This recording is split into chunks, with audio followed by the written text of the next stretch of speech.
بسم الله الرحمن الرحيم.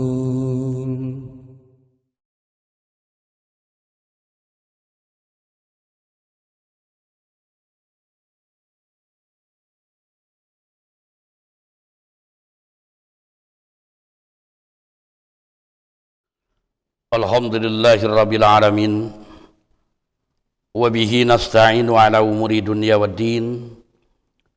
Asyhadu an la ilaha illallah wahdahu la syarikalah wa asyhadu anna Muhammadan abduhu wa rasuluh, amma ba'du. Ikhwatu iman, pemirsa yang Allah rahmati, pada bahasan kali ini kita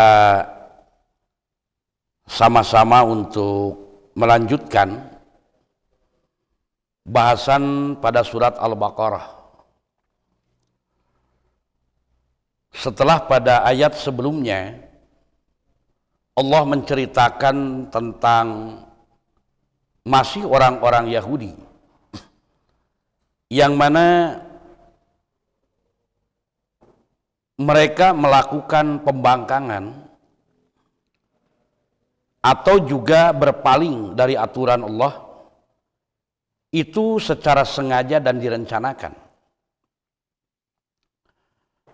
Maka pada ayat yang ke-83 Allah Subhanahu wa taala berfirman, A'udzubillahi minasyaitonir rajim. Wa idz akhadna mitsaqa bani Israila. Dan ingatlah ketika kami mengambil perjanjian atas Bani Israel, la ta'buduna illallah, yaitu bahwa kamu tidak akan menyembah kecuali kepada Allah. Wabil walidaini ihsanan, dan berbuat baik kepada kedua orang tua. Wazil kurba, kaum kerabat. Wal yatama, orang-orang anak-anak yatim. Wal masakin, dan orang-orang miskin. Wa qulu linnasi husnan, dan katakanlah yang baik kepada manusia. Wa aqimus salata wa atuz zakata, juga dirikan salat dan tunaikan zakat. Summa tawallaitum illa qalilan minkum wa antum mu'ridun. Kemudian kamu berpaling kecuali hanya sebahagian kecil dari kamu, dan kamu betul-betul berpaling. Demikian firman Allah Subhanahu wa taala. Maka melalui ayat ini Allah mengingatkan Bani Israel terhadap apa yang telah Dia perintahkan kepada mereka, dan kemudian mengambil perjanjian olehnya kepada orang-orang Yahudi tersebut. Namun seperti yang diungkapkan tadi, mereka berpaling dari semua itu dan kemudian menentang dengan terbuka, sengaja dan direncanakan.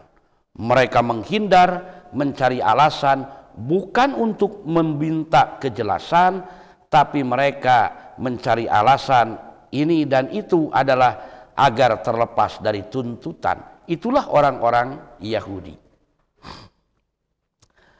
Ikhwatu iman yang dirahmati Allah, maka dengan ungkapan ini atau pada ayat ke-83 ini Allah dengan jelas mengingatkan kepada mereka dengan ungkapan bahwasannya ketika kami mengambil perjanjian atas Bani Israel.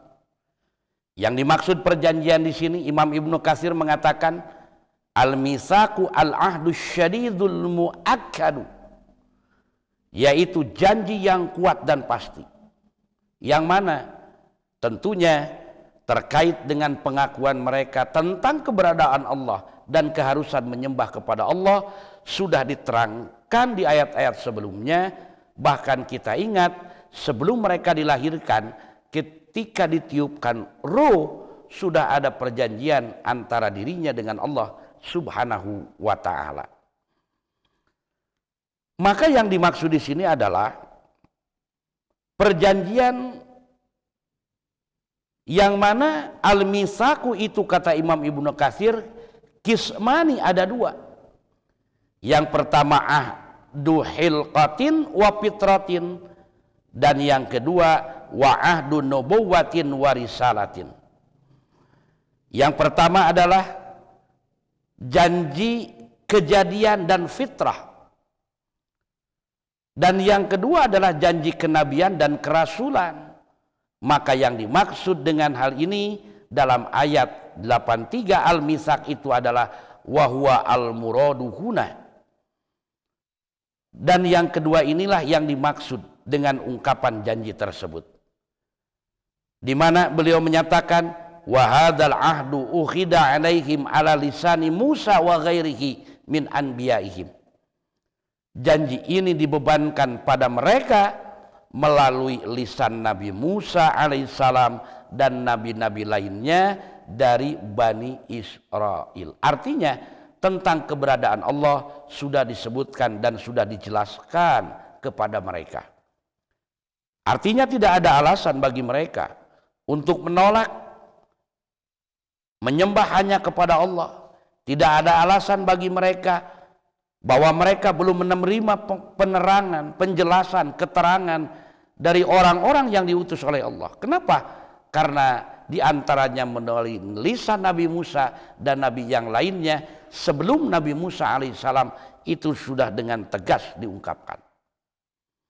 Namun demikianlah sifat orang-orang Yahudi.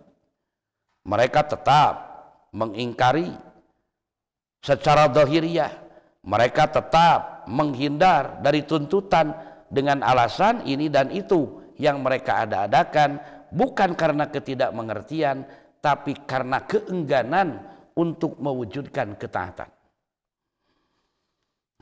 Ikhwati iman yang dirahmati Allah, selain itu pula pada ayat ini Allah subhanahu wa ta'ala bukan hanya memberitakan yang isinya adalah hakikatnya tuntutan, bentuknya berita, tapi hakikatnya tuntutan kepada umatnya untuk melaksanakan hal-hal yang Allah ungkapkan. Apa?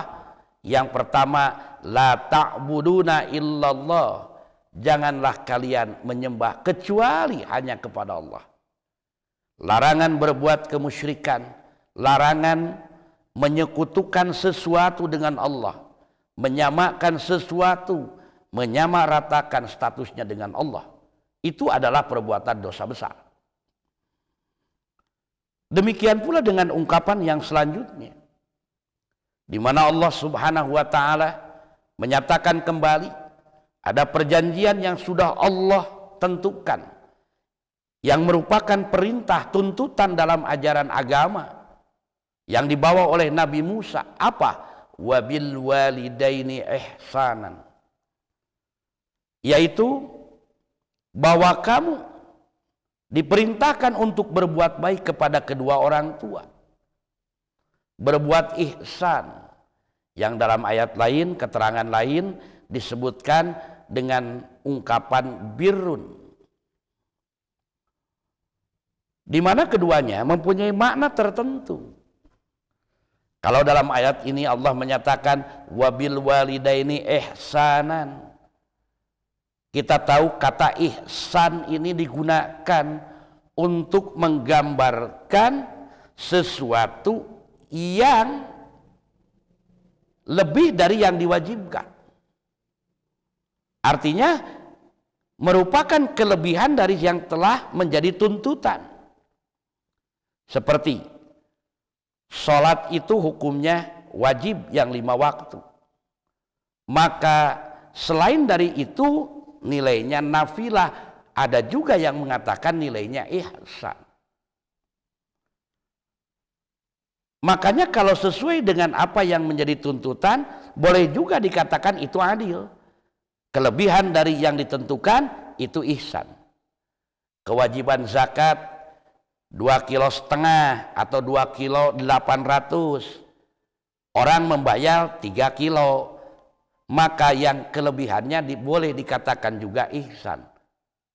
Apa maknanya? Wabil walidaini ihsanan. Maknanya berbuat baik kepada kedua orang tua itu adalah tuntutan, kewajiban yang seharusnya.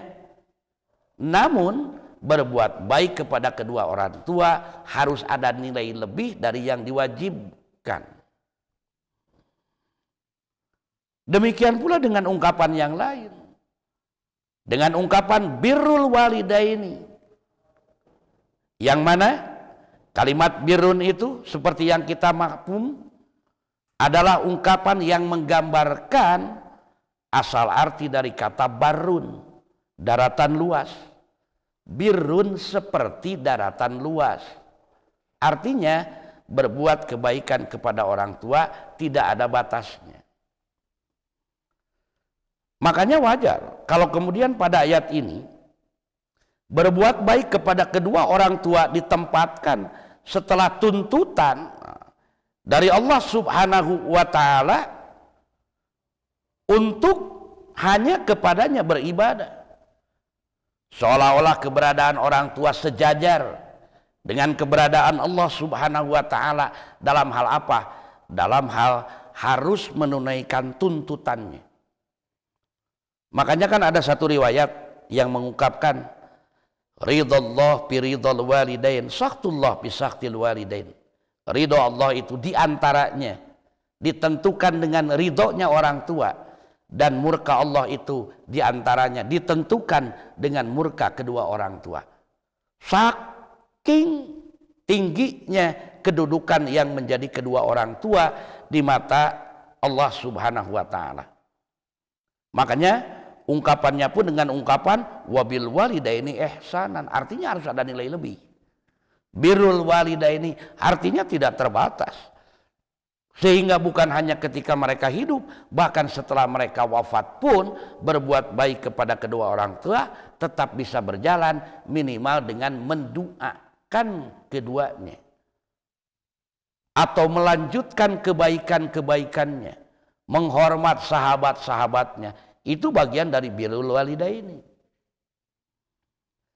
Nah, ikhwatu iman yang dimuliakan oleh Allah Subhanahu wa Ta'ala, makanya Imam Ibnu Katsir mengomentari ayat ini dengan ungkapan demikian. Hadza a'lal huquqi wa a'dhamuha. Ini adalah hak yang paling tinggi dan besar. Apa? Wa huwa haqqullahi ta'ala, yaitu hak Allah an yu'bada wahdahu la syarika lahu, untuk disembah secara mandiri dan tidak ada sekutu baginya. Summa ba'dahu haqqul makhluqina wa aulahum bidzalika haqqul walidaini.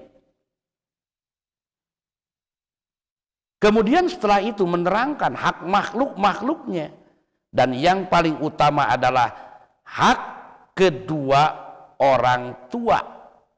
Oleh karenanya kata Imam Ibnu Katsir, Allah menyertakan hak dirinya dengan hak kedua orang tua itu, diantaranya dinyatakan berkaitan dengan hal ini dalam firman-Nya pada ayat yang lain, anishkurli wali walidaika, bersyukurlah kamu kepadaku dan kepada kedua orang tuaku. Disejajarkan keberadaannya.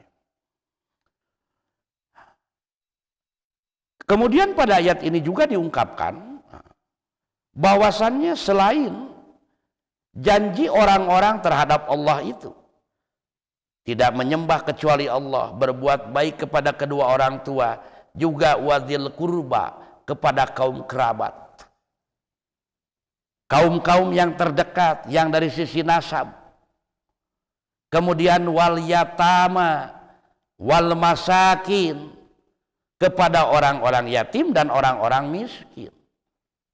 Nah, yang dimaksud dengan orang yatim itu adalah ungkapan di mana al yatimu itu adalah minal hayawani mala ummalahu wa minal insani man la abalahu.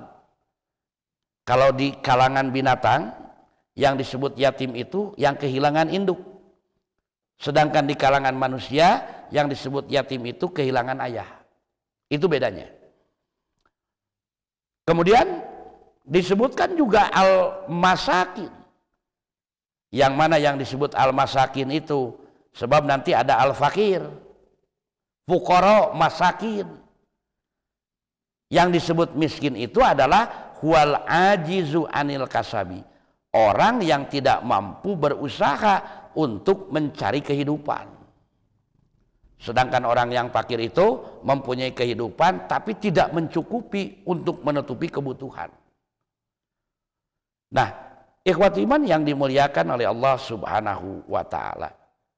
Kemudian juga Allah menyebutkan selain itu, wa qulu linnasi husnan, dan katakanlah yang baik kepada manusia. Artinya bukan hanya kepada orang tua, bukan hanya kepada kaum kerabat yang pertama tadi disebutkan Allah, yatim dan miskin, tapi juga terkait dengan manusia secara umum.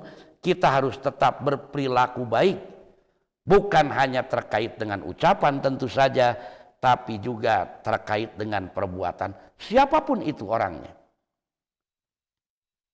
Namun tentu saja ketika nanti berkaitan dengan urusan yang sifatnya ta'abudi ada batasan. Tapi terkait dengan hal-hal yang sifatnya sosial kemasyarakatan, yang sifatnya hubungan manusia dengan manusia, selama tidak melanggar ketentuan Allah dan Rasulnya, sebelum tidak ada larangan, maka berperilakulah dengan baik kepada mereka, sekalipun berbeda keyakinan. Dan inilah nilai yang ada di dalam Islam terkait dengan hidup kemasyarakatan, tidak seperti orang yang tuduhkan, di mana orang-orang menyudutkan bahwa umat Islam itu eksklusif, umat Islam itu tertutup, tidak terbuka. Nyatanya dalam ungkapan ini jelas. Kemudian juga ada hal yang disebutkan selain itu, aqimus sholata wa atuz zakata, dirikan salat, keluarkan zakat. Yang mana ini sudah terikat dengan urusan yang sifatnya tadi ta'abudi. Perjanjian ini sudah dinyatakan dalam arti sebagai bagian dari tuntutan yang Allah sampaikan kepada orang-orang. Dan orang-orang paham tentang hal-hal ini. Orang-orang mengerti tentang tuntutan ini. Namun dalam hal ini ayat yang ditujukan kepada orang Yahudi ini menggambarkan betapa orang-orang Yahudi mereka itu mencoba untuk menghindar dengan cara sengaja dan direncanakan, bukan spontanitas. Menunjukkan alasannya sudah disiapkan. Ketika orang berkata begini, ketika orang seperti ini, maka mereka sudah menyiapkan alasannya, sehingga seolah-olah mereka bukan menentang, bukan menghindar dari tuntutan itu. Nah, namun terkait dengan tuntutan dari Allah ini, perjanjian yang Allah nyatakan mitsaqo bani Israila yang isinya sudah disampaikan, mereka tetap menentang. Sehingga Allah menyatakan sekalipun jelas, terang benderang apa yang Allah ungkapkan, yang Allah terangkan kepada mereka melalui para nabi yang Allah utus kepada Bani Israel, tapi kata Allah, tawallaitum illa qalilan minkum wa antum mu'ridun. Kemudian kamu berpaling dari tuntutan-tuntutan itu, kecuali hanya sebahagian kecil saja, kata Allah. Dan bahkan dengan sebab mereka berpaling itu, maka kamu betul-betul menjadi berpaling dari tuntutan Allah yang tadinya mereka mencoba menghindar agar tidak disebut berpaling, agar tidak disebut menghindar, tapi lama-kelamaan terbiasa melakukan, sehingga kesalahan sudah tidak dianggap lagi sebagai kesalahan oleh mereka. Maka tentu saja sekalipun ayat ini ditujukan kepada Bani Israel, namun kalau kita melihat ungkapan yang ada di dalamnya, ini hakikatnya adalah pelajaran bagi kita. Sebab pernyataan la ta'budu illallah wa bil walidaini ihsanan wa dzil qurba wal yatama wal masakin wa qul linnasi husnan wa aqimus shalah wa atuz zakah, ini bagian juga dari yang Allah tuntut dari kita sebagai umat Islam. Tinggal bagaimana kita harus mensikapinya. Kenapa? Sebab kalau kemudian kita pun berpaling, apalagi sengaja menghindar dari tuntutan itu, sekalipun bukan Yahudi, tapi sifat-sifat Yahudi menempel pada diri kita sebagai orang-orang Muslim. Makanya ada seorang sahabat yang kemudian oleh Rasulullah pernah dinyatakan ketika berperilaku yang tidak benar. Kata Rasulullah, kebiasaan, adat, istiadat yang berkaitan dengan kejahiliahan masih ada pada diri kamu.